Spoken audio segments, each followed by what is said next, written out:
2024-এর mega সমাবেশ 21শে জুলাই, আর সেই ধর্মতলার সমাবেশে মমতা বন্দ্যোপাধ্যায় সহ তৃণমূলের শীর্ষ নেতৃত্বে এসে পৌঁছানোর আগেই জেলা থেকে জেলা বিভিন্ন দূর দূরান্ত থেকে এসে পৌঁছেছেন তৃণমূলের কর্মী সমর্থকেরা।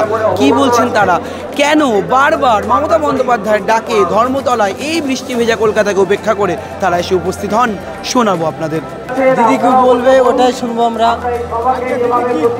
কি দিবে আজকে, আমরা কি বার্তা পাচ্ছি? প্রতি বছর তো দিদি দেয়, আমাদেরকে অনেক কিছু দেয়, আজকেও দিবে কিছু, এটাই শুনতে চাইছি, এটাই দেখবো। কি শহীদ দিবসে আমাদের প্রতি বছরের নতুন স্কিম করে, কি স্কিম করে এটা দেখবো। আমাদের মমতা দিদি মানে আসছি তো খালি হাতে ফেরাবে না, কিছু না কিছু দিবেই, এটাই দেখ আমাদের আশা।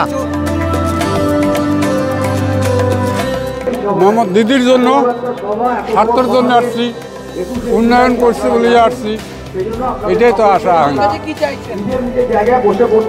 এখান থেকে এলাকার কাজ যেভাবে ভালো হয়, যেভাবে কাজ দিলে হলে মানুষ সন্তুষ্ট হবে, সেই কাজ করতে হবে। বৃষ্টি ভিজে বসে থাকায় ধর্মতলার রাস্তার উপরে কার জন্য, কিসের আবেগ আপনাদের? আমাদের এই যে শহীদ সম্মিলনে আসছি, মমতা বন্দ্যোপাধ্যায়ের জন্য বসে থাকে। হ্যাঁ, কি চাইছেন মমতা বন্দ্যোপাধ্যায়ের কাছে?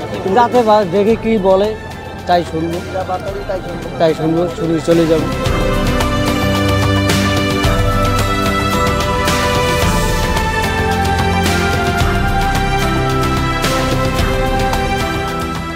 বৃষ্টি ভিজে দাঁড়িয়ে আছেন কার জন্য, কিসের জন্য? দিদির জন্য।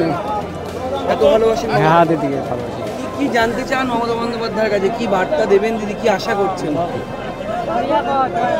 ভালো কাজ করবে তাই।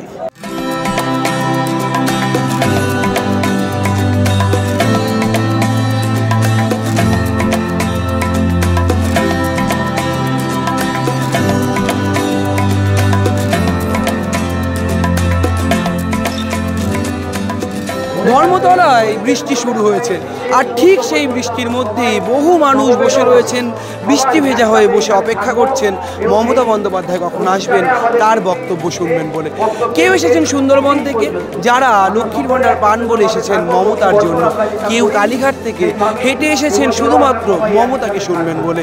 মমতা মানে যে আবেগ, তৃণমূল কর্মী সমর্থকদের কাছে তিনিই সব, তিনিই সর্বসর্বা, মমতাময় সম্পূর্ণ তৃণমূল কংগ্রেস, তার প্রমাণ মিলল ধর্মতলায় 2024-এর এই মেগা সমাবেশে এসে। ক্যামেরায় ব্রতিন কুণ্ডুর সঙ্গে রবেন দাস, সংবাদ প্রতিদিন .in।